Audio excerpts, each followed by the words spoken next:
नमस्कार दोस्तों। प्रधानमंत्री मोदी का एक बयान है कोरोना के संदर्भ में, एक भाषण का हिस्सा है कोरोना के संदर्भ में, एक जुमला है कोरोना के संदर्भ में, आपदा में अवसर तलाशिए। दूसरा एक जुमला है आत्मनिर्भर होने का।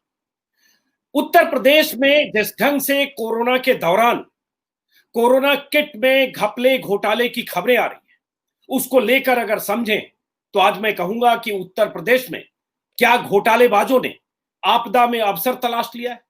क्या उत्तर प्रदेश में कोरोना किट में घोटाला करते हुए घोटालेबाजों ने आपदा में अवसर तलाश कर आत्मनिर्भर होने की कोशिश कर रहे हैं? तंज में आपको लग सकता है, लेकिन यह बड़ा सवाल है। बड़ा सवाल इसलिए कि कोरोना किट, जीवन रक्षक कोरोना किट, इस दौर में, इस मुश्किल वक्त में, जब देश का हर सूबा कोरोना से जूझने, कोरोना से बचने, कोरोना से निकलने की जद्दोजहद कर रहा है, ऐसे वक्त में क्या कोरोना किट में भी भ्रष्टाचार हो सकता है? अगर आप उत्तर प्रदेश की खबरें देखें तो न सिर्फ हो सकता है, बल्कि बड़े पैमाने पर हुआ है और हो रहा है। आप हैरान होंगे कि जो कोरोना किट 2800 रुपए में खरीदी जानी चाहिए थी, वो कोरोना किट यूपी के कई जिलों में 10,000, 12,000, 15,000 रुपए में खरीदी गई। ऐसी खबरें लगातार तब आई जब उत्तर प्रदेश में आम आदमी पार्टी के राज्यसभा सदस्य संजय सिंह चुनावी दौरों के दौरान लगातार ऐसे घपलों घोटालों की जानकारी मीडिया को देने लगे। उसके पहले बीजेपी के एक विधायक ने भी आरोप लगाया। बीजेपी के विधायक ने अपने जिले के डीएम पर ही आरोप लगाया कि डीएम की जानकारी में कोरोना किट में घोटाले हो रहे हैं। महंगी कीमतें पर दोगुनी, तिगुनी, चारगुनी कीमतें पर कोरोना किट खरीदी जा रही है। तो आज इसी मुद्दे को समझने के लिए कि कोरोना किट को भी खरीदकर घोटालेबाज सरकार को न सिर्फ चूना लगा रहे हैं, बल्कि ये संदेश दे रहे हैं कि चाहे कुछ भी हो, चाहे आपदा हो, चाहे महामारी हो, जहां भ्रष्टाचार की गुंजाइश होगी वहां बाज नहीं आएगी। तो हमारे साथ हैं आज आम आदमी पार्टी के राज्यसभा सदस्य संजय सिंह। और संजय सिंह से मैं बात इसलिए इस मुद्दे पर करना चाहता था क्योंकि संजय सिंह ने 4-6 दिन पहले मैंने उनका एक वीडियो देखा जिसमें उन्होंने अपने हाथ में एक ऑक्सीमीटर रखा था, थर्मामीटर रखा था, और वो बता रहे थे कि ये कितने में उन्होंने खरीदा और ये कितने में उत्तर प्रदेश में पंचायतों में खरीदा गया, सरकार के खर्चे पर, सरकारी खजाने से। तो संजय सिंह जी, आपका स्वागत है। बहुत सारे लोगों को भी नमस्कार। शुक्रिया आपका। बहुत सारे लोगों को लगेगा कि यार कोरोना किट में अगर घोटाला हो भी रहा होगा तो क्या होगा, पंचायत में अगर कुछ जिलों की पंचायतों में कुछ अगर कोरोना किट खरीदा गया 2800 का, अगर 5,000 4,000 में उसमें क्या घोटाला होगा। लेकिन आज जो खबरें देखी संजय जी, और आपका भी प्रेस कॉन्फ्रेंस का कुछ हिस्सा मैं वीडियो देख रहा था, अब खबरें मैं देख रहा हूं कि उत्तर प्रदेश के कम से कम दर्जन भर जिले के नाम तो मेरे पास है, सुल्तानपुर, गाजीपुर, बिजनौर, बाराबंकी, मथुरा, आगरा, बागपत, सहारनपुर, मुजफ्फरनगर, चंदौली, मैनपुरी, झांसी, पीलीभीत, फर्रुखाबाद, 12 से 15 जिलों का नाम मेरे पास है जहां कोरोना किट में बड़े पैमाने पर खरीद में कई गुना कीमत पर खरीदी गई। अब योगी ने एसआईटी बना दी और जांच के आदेश दे दिए। तो क्या कहेंगे आप? मान लें कि अब जांच के आदेश के बाद घोटाले जो हुए वो घोटालेबाज पकड़े जाएंगे और आगे ऐसी चीज कहीं नहीं होगी, कैसे देखते हैं आप इसको? देखिए अजीत जी, पहली बात तो ये कि ये कोई छोटा घोटाला नहीं है, ये कोरोना का एक महा घोटाला है। और जैसा आपने कहा, ये शमशान में दलाली खाने के समान है।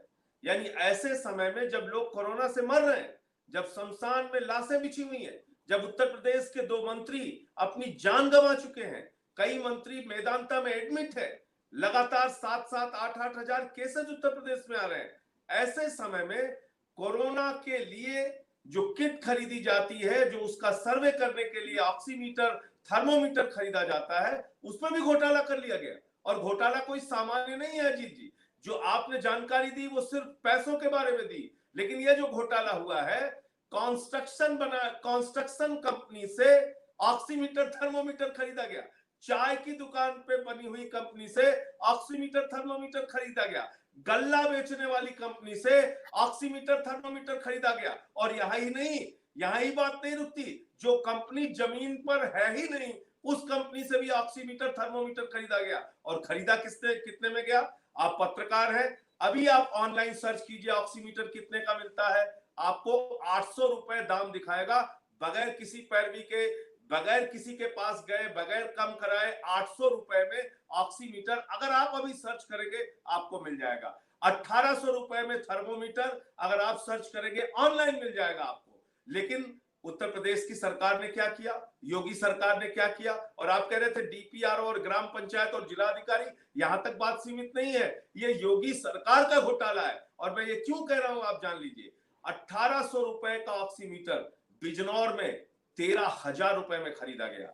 वहां पर मिलने वाला 800 रुपए का ऑक्सीमीटर वो खरीदा गया 3300 रुपए में। वही ऑक्सीमीटर झांसी में खरीदा गया 4,000 रुपए में। वही ऑक्सीमीटर, वही थर्मोमीटर सुल्तानपुर में खरीदा गया 7,000 रुपए में और 4,000 रुपए में। तो मेरा यह कहना है कि इस आपदा में अवसर तलाशने का काम, भ्रष्टाचार करने का काम योगी सरकार ने ऊपर से लेकर नीचे तक किया है।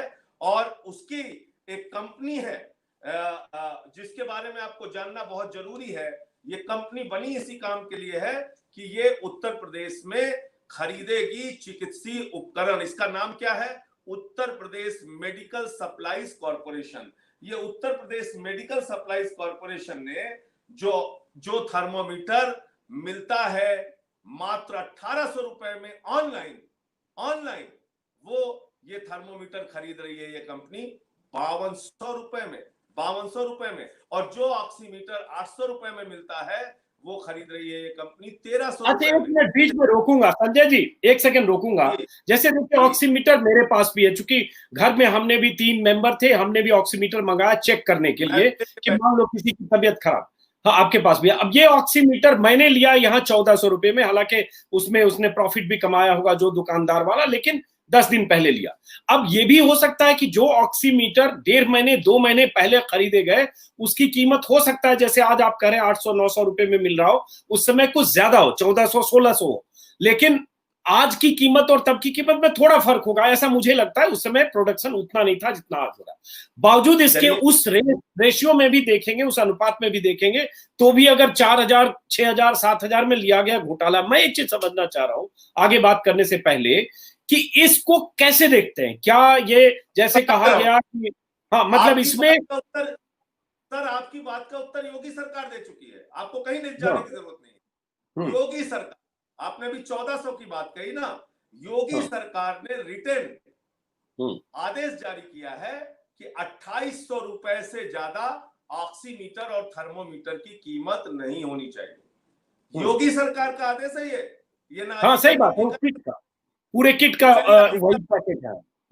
तो चलिए हमारी बात, हम कह रहे हैं कि साहब 300 रुपए में ऑक्सीमीटर मिल जाएगा और 1600 रुपए में थर्मोमीटर मिल जाएगा 1900। हमारी बात मत मानिए, आप कहिए कि 2800 में मिल जाएगा, जो अधिकतम निर्धारित दर उत्तर प्रदेश सरकार की है।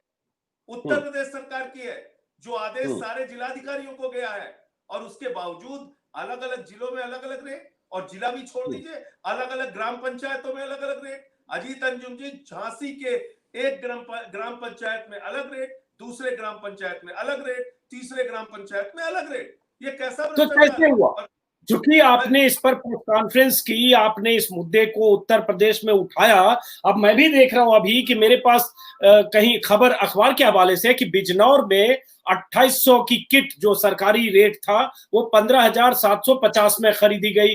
उसी तरह से मैं अलग अलग जिले का, मेरे पास भी कुछ जानकारी जो मैं अखबार से हालांकि मैंने निकाला कि वैसे ही सहारनपुर में है, मुजफ्फरनगर में है, सब जगह 12,000। सही बात है, असली चीज है, कहीं 12,500, कहीं 15,500, कहीं 11,800 थर्मामीटर, कहीं 7,999 जिसकी कीमत 1,400-1,200 होनी चाहिए। तो हाँ, आप कुछ बता रहे हैं, लेकिन इस सवाल का जवाब के साथ ये ऑर्गेनाइज ढंग से हो रहा था, ये लोकल जैसे होता है ना, पीएम ने कहा वोकल फॉर लोकल, तो ये लोकल करप्शन था। इसको इस तरह से सरकार के लेवल से जोड़ना सही होगा क्या कि ऊपर से नीचे तक कुछ था, या लोकल लेवल पर उन्होंने अरेंजमेंट कर लिया और उसके बाद कुछ बीच का कमीशन खोरी हुई और उसके बाद ये घोटाले जिले जिले में हो गए? ये 5 गुना ज्यादा दाम में, 5 गुना ज्यादा दाम में खरीदा गया ये बिजनौर में। और आपको बता दूं, इतना ही नहीं, ये 8,000 में खरीदा गया बाराबंकी में। एक ही प्रदेश के अलग अलग जिलों में अलग अलग रेट सरकार के द्वारा 2800 रुपए निर्धारित किए जाने के बावजूद, तो इसको आप क्या कहेंगे? ये योगी सरकार का भ्रष्टाचार है। उसके बगैर ये संभव ही नहीं है कि शासन आदेश करे कि 2800 से ज्यादा दाम नहीं होना चाहिए, और उसके बाद जिले अपनी मनमर्जी में एक एक जिले में अलग अलग ग्राम पंचायत अलग अलग रेट में खरीदेगी। और इतना ही नहीं, ये खरीदा गया है 1,45,000 रुपए का भारतीय एनालाइजर, हेमाटोलॉजी एनालाइजर जो मिलता है वो 3,30,000 रुपए में चीन की कंपनी से खरीदा गया। भाजपा क्या कहती है? चीन के सामानों का बहिष्कार करो, चीन के सामान नहीं खरीदने हैं। और ये योगी जी ने क्या किया है? योगी जी ने 1,45,000 जेम पोर्टल पे, अभी आप मारिए हेमाटोलॉजी एनालाइजर, जो जेम पोर्टल पे रेट है वो 1,45,000 है। और योगी सरकार ने 20 जिलों में ये भी भ्रष्टाचार हुआ है 3,30,000 का। मेरी भी बात मत मानिए, ये रामपाल सिंह पुंडीर बीजेपी के विधायक है, ये बीजेपी के विधायक हैं, इनकी चिट्ठी है, ये चिट्ठी आप पढ़ लीजिए। ये खुद कह रहे हैं चाय की दुकान के पते पे ऑक्सीमीटर खरीदा गया है, कंस्ट्रक्शन कंपनी से ऑक्सीमीटर थर्मोमीटर खरीदा गया, स्कूल कॉलेज के पते पे ऑक्सीमीटर थर्मोमीटर खरीदा गया। ये है। अब आपने नहीं तो क्या हुआ, एक सेकंड समझना चाहूंगा। जैसे आज मैं देख रहा हूँ अखबार में, ये नवभारत टाइम्स में खबर है कि सहारनपुर की तरह शामली के झिंझाना की एक छोटी सी दुकान से खरीदा गया ये ऑक्सीमीटर या कोरोना किट। तो ये क्या हुआ, मतलब ये समझना चाह रहा हूँ कि दुकान से छोटी छोटी। आप इतने वरिष्ठ पत्रकार हैं, ये वही हुआ, वही जो पान मसाला की कंपनी को कोयला का ब्लॉक दिया गया था, वही हुआ है। ये वही हुआ है। पान मसाला की कंपनी को कोयले का ब्लॉक जो दिया गया था, जो कोयला घोटाला हुआ था, वही को कोरोना घोटाला योगी सरकार ने किया है। और इन्होंने कांग्रेस की भी नाक काट दी, योगी जी ने कांग्रेस की भी नाक काट दी घोटाले और भ्रष्टाचार में। संजय जी, लेकिन एक बात बताएं, संजय जी एक बात बताइए, माफ करें बीच में रोक रहा हूं, आप बार बार योगी सरकार बोल रहे हैं। जाहिर है यूपी में सरकार जिसकी है, सत्ता जिसकी है, मुख्यमंत्री जो है, उन पर उनकी जिम्मेदारी होती है। कोई अगर घोटाला इतने बड़े लेवल पर जिले जिले में होता है, लेकिन मुझे इस बात पर यकीन नहीं होगा कि कहीं योगी की जानकारी में ये हो रहा होगा। ये अब सवाल यही उठता है कि अगर 12-15 जिलों की ऐसी खबरें हैं और आखिर एसआईटी जांच के आदेश भी हुए, तो ये किस लेवल पर था? क्या डीएम के लेवल पर, क्या नौकरशाहों के लेवल पर, या कोई अरेंजमेंट स्वास्थ्य विभाग और जो भी जिस भी लेवल पर थे, मैं नहीं कह सकता। लेकिन मुझे सरकार में शीर्ष पर बैठे लोगों को उनकी जानकारी में ये जिले जिले में घोटाले हो रहे होंगे, ये मैं नहीं मानूंगा, मेरा मन नहीं करता। 2 मिनट में आप समझ जाएंगे, 2 मिनट का समय दीजिए। योगी जी प्रतिदिन अपने टीम 11 के अधिकारियों के साथ मीटिंग करते हैं, 11 बजे रिव्यू कमेटी की मीटिंग प्रतिदिन रेगुलर। और उस मीटिंग में प्रदेश के अंदर कितने में ऑक्सीमीटर खरीदा जा रहा है, कितने में थर्मोमीटर खरीदा जा रहा है, कितने में एनालाइजर खरीदा जा रहा है, कितने में पीपीई किट खरीदा जा रहा है, कितने में टूथपेस्ट खरीदा जा रहा है, कितने में ब्रश खरीदा जा रहा है, ये जानकारी योगी जी को ही नहीं हुई। इस बात पे कोई यकीन करेगा क्या? कंटिन्यू ये चीफ मिनिस्टर ऐसे कंटिन्यू इन्होंने टीम 11 के साथ मीटिंग की प्रतिदिन। इनको पता ही नहीं चल पाया कि प्रदेश में कितने दाम में 65 जिलों का भ्रष्टाचार है अजीत जी, और 20 जिलों में एनालाइजर का भ्रष्टाचार। ये कोई सामान्य भ्रष्टाचार नहीं है। इसलिए योगी जी की जानकारी में ये भ्रष्टाचार नहीं हुआ, या योगी जी को बिल्कुल मालूम नहीं था ये भ्रष्टाचार हो गया, ऐसा कहना बिल्कुल गलत होगा। और इसकी हाई कोर्ट के सिटिंग जज से एसआईटी बना के जांच होनी चाहिए। ये एसआईटी देखो, ये तो संजय जी, ये तो चूंकि पॉलिटिकल आप चूंकि यूपी में पॉलिटिकल जमीन, राजनीतिक जमीन तलाश रहे हैं, चुनाव मैदान में उतरने की कोशिश कर रहे हैं। अगले साल चुनाव होना है 2022 में, 2 साल बाद है, तो इसलिए आप योगी को जिम्मेदार ठहराएं और कह रहे हैं। एक बात मैं मान सकता हूं कि हाँ, टीम 11 की रोज मीटिंग हो रही थी, तो ये सवाल जरूर है कि अधिकारियों तक, अगर जिले जिले में ये घोटाले हो रहे थे, तो अधिकारियों तक जानकारी कैसे नहीं थी? लेकिन सवाल वही है कि अधिकारियों की मिलभगत थी या सत्ता में शीर्ष पर बैठे लोगों की जानकारी में थी। हालांकि अपराध वहां भी होता है कि अगर सिस्टम इतना लचर और कमजोर हो कि घोटाले हो रहे हो और आपको पता नहीं चल रहा है, तो भी आपकी जिम्मेदारी होती है। भाई मनमोहन सिंह के बारे में क्या कहा गया कि मनमोहन सिंह ईमानदार है, लेकिन मनमोहन सिंह के राज में घोटाले 12, 13, 14 हुए। मनमोहन सिंह ने खुद घोटाले किए, ये उनके राजनीतिक दुश्मन ने भी कभी नहीं कहा। हर बार यही कहा, बल्कि प्रधानमंत्री मोदी का चर्चित बयान है, कौन सा कोट पहनकर, रेन कोट पहनकर नहा रहे थे, याद नहीं आ रहा मुझे ठीक से, पार्लियामेंट में ही कहा था कोट पहन के नहाने वाला, तो वो भी मनमोहन सिंह को क्लीन चिट दे रहे थे। उस मद्देनजर अगर देखें तो ये सवाल योगी पर जरूर जाएगा, लेकिन योगी की जानकारी में हो रहा था, ये फिर मैं कहूंगा, ये मेरा मन मानने का नहीं करता है कि इस लेवल पर कोरोना के दौर में ये घोटाले योगी की जानकारी में। वो आपका अधिकार है, मैं उस पर कोई चैलेंज नहीं कर सकता, लेकिन मुझे ये समझ के बाहर है कि अगर कोई मुख्यमंत्री प्रतिदिन टीम 11 की मीटिंग करे, उसको ये ना पता चल पाए कि अपने राज्य के 65 जिलों में कितने में ऑक्सीमीटर खरीदा जा रहा है, कितने में थर्मोमीटर खरीदा जा रहा है, कितने में पीपी किट एनालाइजर खरीदा जा रहा है। और उत्तर प्रदेश के अंदर आपको जान के हैरानी होगी, यहाँ के मेडिकल एजुकेशन के डायरेक्टर ने, उन्होंने खोला है घोटाला, तो जांच इस बात की हो रही थी कि ये चिट्ठी लीक कैसे हो गई। इसकी जांच नहीं हुई कि पीपीई किट पे घोटाला हुआ, ये गड़बड़ पीपीई किट क्यों आया। जांच इसकी हुई कि कैसे साहब ये चिट्ठी कैसे लीक हो गई। कौन सी चिट्ठी, कौन सी चिट्ठी के डायरेक्टर के, तो कौन सी चिट्ठी? यहाँ टूथपेस्ट में भी घोटाला हुआ है अजीत जी, यहाँ ब्रश खरीदने में भी घोटाला हुआ है, यहाँ कोरोना के ये जो आप किस चिट्ठी की बात कर रहे हैं संजय जी, आप किस चिट्ठी की बात कर रहे हैं कि चिट्ठी लीक कैसे हुई? ये एक घोटाला हुआ था, मैं मोबाइल अपना मांग लूं तो अभी मैं आपको दिखा सकता हूं। एक घोटाला यहां पर हुआ था उत्तर प्रदेश के अंदर, जिसमें मेडिकल एजुकेशन डायरेक्टर जो हैं, वो सर्च कर लो आप, मिल जाएगा, इधर निकालो। मेडिकल एजुकेशन के जो डायरेक्टर हैं, उन्होंने लिखा चिट्ठी कि भाई पीपीई किट यहाँ पे घटिया क्वालिटी का आ रहा है स्वास्थ्य कर्मियों को, जिससे उनको खतरा हो सकता है। ये पीपीई किट में गड़बड़ी का मामला है, जो मानक है उससे अलग ढंग से ये पीपीई किट दिया गया है। तो जांच इस बात की हुई कि उनकी चिट्ठी कैसे लीक हो गई। सब मिस्टर के गुप्ता है, के गुप्ता जी ने वो घोटाला खोला था, और जांच इस बात की हुई कि कैसे वो चिट्ठी लीक हो गई और उनको हटा दिया गया उनके पद से। उनके पद पे अब आज की तारीख में वो अपने पद पे नहीं है, वो भी मैं सर्च करा रहा हूं, वो भी आपको दिखा दूंगा। तो मेरा ये कहना है कि आज अगर आप कह रहे हैं कि हमने एसआईटी बना दी, अजीत अंजुम जी, उत्तर प्रदेश में 1,10,000 गांव है, 59,000 ग्राम पंचायतें हैं, 12,000 नगर पालिका, नगर निगम, नगर पंचायतों के वार्ड हैं। अब अगर 3 आईएएस अधिकारी, जिसमें कोई पुलिस वाला नहीं है, जिसमें कोई इन्वेस्टिगेटिंग की इनके पास अलग से कोई एजेंसी नहीं है, कोई एफआईआर नहीं हुई है भ्रष्टाचार की, 59,000 ग्राम पंचायतों में, 12,000 वार्डों में 10 दिन के अंदर कैसे जांच कर लेंगे?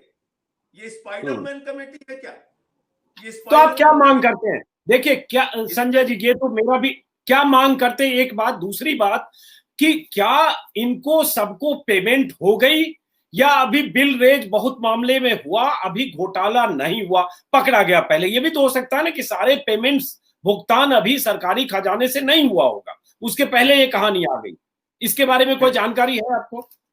देखिए ऐसा है, खुद डीएम ने, ये देखिए मिल गया है, ये आउटलुक की एक खबर है, ये आप देख लेंगे, इसमें साफ तौर पे लिखा हुआ है कि the state government on April 26 had ordered A probe by the special task force, STF की इसमें टास्क फोर्स बनी है, leak of director general medical education doctor के गुप्ता लेटर। के गुप्ता का लेटर लीक हुआ, इसके लिए इन्होंने एसटीएफ बना दिया। और के गुप्ता ने अपने लेटर में क्या कहा था वो मैं आपको बता देता हूँ। उनका लेटर मिला आपको? उनका लेटर भी अभी मैं पढ़ के सुना देता हूँ। तो ये हो रहा है उत्तर प्रदेश के अंदर। अब एसआईटी जो आपने बनाई, 3 आईएएस अधिकारी हैं उसमें, 59,000 ग्राम पंचायतें हैं, 65 जिलों का ये भ्रष्टाचार है, हो सकता है जिले और ज्यादा हो, 20 जिलों में एनालाइजर का भ्रष्टाचार है। कैसे 10 दिन में ये जांच? तो ये एक आईवास है, ये आंख में धूल झोंकने की कार्रवाई है। जब तक इसमें सीबीआई की इंक्वायरी नहीं हो या फिर हाई कोर्ट के सिटिंग जज से एसआईटी बना के जांच नहीं हो, इस मामले में साफ नहीं हो सकता कि किसने बेईमानी की, किसने नहीं की। अगर इसमें है तो इसके लिए जरूरी है कि एक एसआईटी हाई कोर्ट के जज की अध्यक्षता में बनाई जाए, जैसे कोयला एक चीज बताइए संजय जी, एक चीज बताइए, बीच में रोक रहा हूं। 2 खबरें जो मैंने देखी शुरू में भी आया कि सुल्तानपुर के लम्हुआ के जो विधायक थे, देवमणि, पूरा नाम मुझे अभी याद नहीं आ रहा है, उन्होंने ही चिट्ठी लिखी, देवमणि द्विवेदी ने ही चिट्ठी लिखी थी चीफ मिनिस्टर को, और उसके बाद उस चिट्ठी वायरल भी हुई और चिट्ठी के बाद पता चला कि जांच के आदेश हुए। दूसरी खबर है कि सहारनपुर के रहने वाले बीजेपी सहकारिता प्रकोष्ठ के कोई प्रदेश संयोजक हैं, उन्होंने भी चिट्ठी लिखी। तो ये खबर तो बीजेपी के नेताओं ने, भले असंतुष्ट नेता होंगे किसी वजह से, सिस्टम से, सरकार से, या जो भी नौकरशाही होगी उससे, उन्होंने भी चिट्ठी लिखकर उजागर किया उस मामले को। तो ये श्रेय बीजेपी के नेताओं को भी है। बहुत सारे लोगों को लगता होगा कि शमशान में दलाली नहीं खानी चाहिए, उनकी अंतरात्मा जागी होगी, उनकी अंतरात्मा जागी होगी कि भाई ये कोरोना का महासंकट काल है, इसमें शमशान में दलाली नहीं खाना चाहिए, और इसलिए उन्होंने अपनी सरकार के खिलाफ आवाज उठाई। मैं उनको बधाई देना चाहता हूँ, उनकी अंतरात्मा जागी, उन्होंने इन चीजों के ऊपर, और अब सारे जिलों में ये चीजें खुल रही हैं, बीजेपी के विधायक भी लिख रहे हैं इसके खिलाफ, और एक विधायक मेरे ख्याल से बांदा या इस साइड के भी है, महोबा साइड के, उन्होंने भी इसके बारे में लिखा है। अब ये देख लीजिए। तो इसी आधार पर मैं कह रहा हूं संजय जी कि बीजेपी के विधायकों ने, नेताओं ने लिखा, इससे इस बात के संकेत भी मिलते हैं कि नौकरशाही ने संगठित ढंग से, नौकरशाही, पंचायत, जो लोग पंचायत प्रमुख, ये सब लोग मिलके कर रहे होंगे, सिर्फ पर लोगों को पता नहीं चला और नीचे से घोटाले होते रहे। देखिए, पहली बात तो ये आप समझ लीजिए कि मैंने आपको पहले ही बता दिया कि ये बातें आप तब कर सकते थे जब सरकार अपना रेट निर्धारित ना करती। सरकार ने तो यहाँ रेट निर्धारित किया है 2800 रुपए, और उसके बाद नीचे ये भ्रष्टाचार हुआ। आप मुझे बताइए, टीम 11 की मीटिंग किस बात के लिए होती थी? प्रतिदिन किस बात की समीक्षा होती थी? किस बात का रिव्यू होता था? और आप उसको भी छोड़ दीजिए ना, आपने एक कॉर्पोरेशन बनाया, उसका नाम ही आपने रखा है medical supplies, Uttar Pradesh medical supplies corporation. इस कॉर्पोरेशन का नाम ही स्पेशली आपने रखा है मेडिकल सप्लाईज कॉर्पोरेशन। अब जब वो सप्लाईज कॉर्पोरेशन 5200 रुपए में थर्मोमीटर दे रहा है, 1800 रुपए का जो ऑनलाइन आपको मिल जाएगा, तो अब आप इस पे क्या कहेंगे? ये तो ग्राम पंचायत अधिकारी नहीं है, ये कोई जिलाधिकारी भी नहीं है, ये तो प्रदेश स्तर की एक सरकारी संस्था है जिसका नाम है Uttar Pradesh medical supplies corporation. उसने ये दाम तय किया है। अब आप इसके भ्रष्टाचार पे क्या कहेंगे? कौन इनके साथ मिलके कर रहा है? तो इसलिए मैं कह रहा हूं बार बार आपसे कि ये एक, और देवमणि दुबे जी की भी एक चिट्ठी है, इसमें भी उन्होंने काफी चीजें डिटेल में लिखी हुई है। मैं ये कह रहा हूं कि ये बगैर योगी सरकार की मिलीभगत के और बगैर योगी जी की जानकारी के ये भ्रष्टाचार नहीं हुआ है। आप आज पता कर ले, 10 दिन बाद पता कर ले, महीने भर बाद या 6 महीने बाद पता कर ले, लेकिन इसमें जब इसकी गहनता से जांच होगी तो बहुत सारे सच आपके सामने आएंगे, जिससे आपको इस सरकार की असलियत का पता चलेगा। चलिए संजय जी, इस पर लंबी बात की, बहुत बहुत शुक्रिया आपका। और दर्शकों, सिर्फ मेरा मकसद आज संजय सिंह से बातचीत करने का ये था, और इस वीडियो का मकसद ये है, और मैं बार बार कह रहा हूं, और एक बात मैं आज कहूंगा, 4 महीने पहले जब कोरोना का आतंक बहुत तेजी से फैल रहा था लॉकडाउन 1 में, और जब देश में पीपीई किट, ये थर्मोमीटर या ऑक्सीमीटर, ये खरीद की बात हो रही थी, तब भी मैं बार बार कह रहा था, बहुत सारे लोग कहते थे कि जब इसकी जांच होने लगेगी और इस पर नजर मीडिया की होगी तो पता चलेगा कि देश के अलग अलग सूबों में किस ढंग से बड़े पैमाने पर इसमें घोटाले हुए। एक घोटाले की जानकारी कुछ दिन पहले हिमाचल से आई थी, जब स्टेट बीजेपी के प्रेसिडेंट, मौजूदा अध्यक्ष जो बीजेपी के थे, उनकी जानकारी में उनके करीबी, उनका जानने वाला कोई शख्स स्वास्थ्य विभाग में बिचौलिए की भूमिका निभाकर पीपीई किट में कुछ सौदेबाजी कर रहा था। कुछ और राज्यों से खबरें आई, राजस्थान से भी आई, अलग अलग राज्यों से। अब सवाल उठता है कि अब वो वक्त आ गया है कि मीडिया की भूमिका ऐसे घोटालों को एक्सपोज करने में हो, क्योंकि ये घोटाले कुछ लाख कुछ करोड़ के नहीं है। ये घोटाले उस दौर में, जाहिर है जब देश कोरोना से जूझ रहा है, जब हर घर में एक आदमी आज कोरोना के आतंक में घर में कैद है, वैसे वक्त में 1000 रुपए, 1200 रुपए का उपकरण अगर 5000, 6000, 5 गुनी कीमत पर सरकारी खजाने से खरीदी जा रही है, चपत लगाई जा रही है, तो ये बहुत बड़ा घोटाला है। घोटाले का स्केल अगर थोड़ा छोटा भी हो, कोल स्कैम जैसा ना भी हो, तो भी इस घोटाले का जो तरीका है, जिस चीज में घोटाला हो रहा है, वो बहुत अक्षम्य और जघन्य है। इस वीडियो को यही खत्म करता हूं दोस्तों, और शुक्रिया आपका संजय सिंह जी शामिल होने के लिए। फिर मुलाकात होगी।